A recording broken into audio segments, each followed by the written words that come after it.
Mahilig talaga siya sa paglalaro. Ito nga, lagi niyang nilalaruan. Ewan o, gusto yata itong mag-zipline o kaya yung sa circus. Mahilig ito sa mga pisik, sa mga lubid. Yan. Baka mag-circus ito. Tuturuan kaya itong mag-circus. O yun, oo.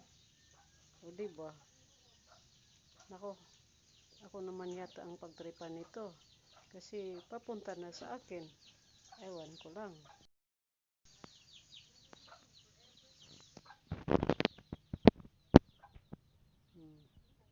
Yun ang hilig niya. Everyday. Bawat umaga, yan. Kakaibang klaseng pusa to eh.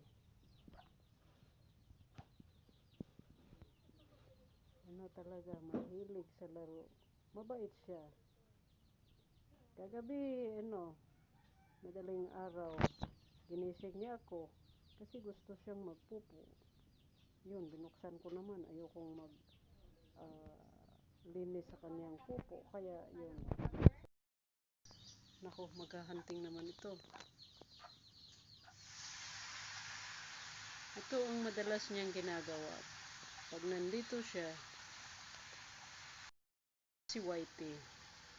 Yan, oh. Mabait na pusa yan.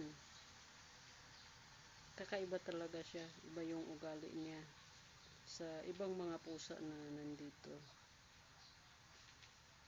Kakaiba. Ayan, saan naman to ako na naman ang pinagtitripingan niya. Ayan, gustong aakyat. Si Whitey, ayan, nakaakyat na. Nahiya pa. Nahiya pa to.